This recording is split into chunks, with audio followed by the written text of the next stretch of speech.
Hello guys, welcome back to my channel daily life foodies. आज आपण कोळी style भोकाचे वडे बघणार आहे. त्यासाठी मी गरम पाणी घेतलं आहे.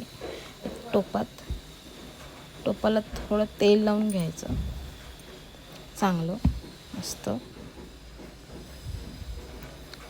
त्यानंतर हे गव्हाचं पीठ आहे आणि त्यात डाळ, जे 1 किलो डाळीला 1/2 किलो उडदाची डाळ हे मिक्स करून दळून घ्यायची अशी जाडसर.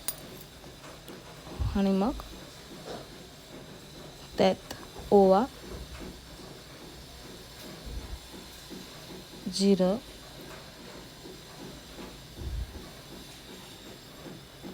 मीठ हे टाकून सर्व मिक्स करून घ्यायचं. त्यानंतर गरम पाणी, उकळलेलं पाणी असतं, थोडं थोडं ॲड करून ते पीठ हळूहळू मळून घ्यायचं.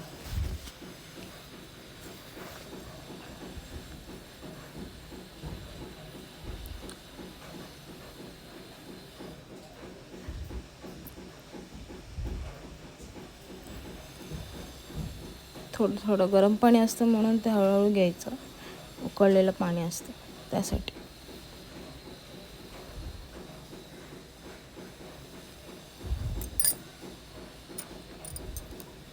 मोस्ट ऑफ मी मळायला बघत नाही.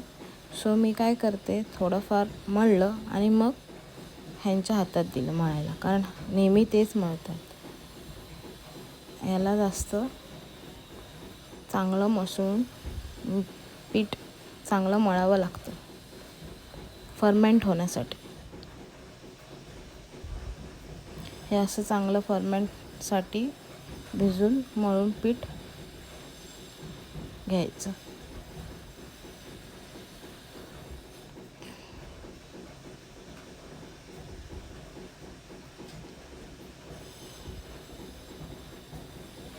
जास्त पीठ पातळ नाही करायचं. आता वडे फर्मेंट होऊन ते पातळ होऊ शकतं.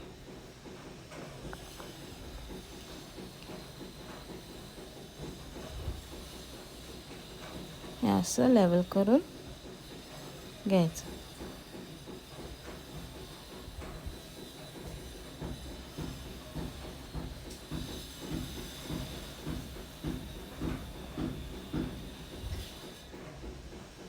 थोडंसं पाणी घेऊन हाताला परत ते पूर्ण पसरून घ्यायचं पिठाला.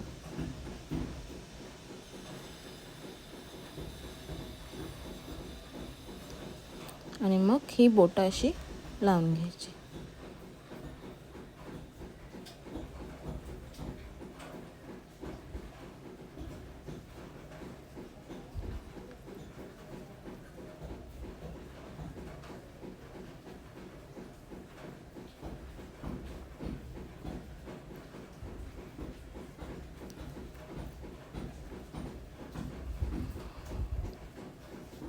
अशी बोटं लावून झाली की त्यात आपल्या हिरव्या मिरच्या त्या उभ्या करून घ्यायच्या.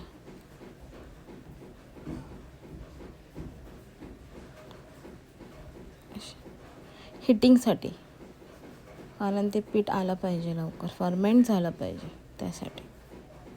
आणि मग हे असं झाकण द्यायचं त्याच्यावर. आणि एक जुना गोंडपाट असतो ते त्याच्यात खाली पॅक करून ठेवून द्यायचं ओव्हरनाईटसाठी. हे फर्मेंट झालेलं पीठ आहे. तेल गरम होताच हे असे पाणी पूर्ण घ्यायचं हाताला आणि हे पीठ असं वळवून हे वडे तयार करून घ्यायचे. यासाठी तेल चांगलं तापलेलं पाहिजे, एकदम पण नाही, मीडियम आचेवर करायचं. हे वडे आमच्या इथे जास्त करून लग्नात बनवले जातात. हे वडे झाले तयार. Thanks for watching.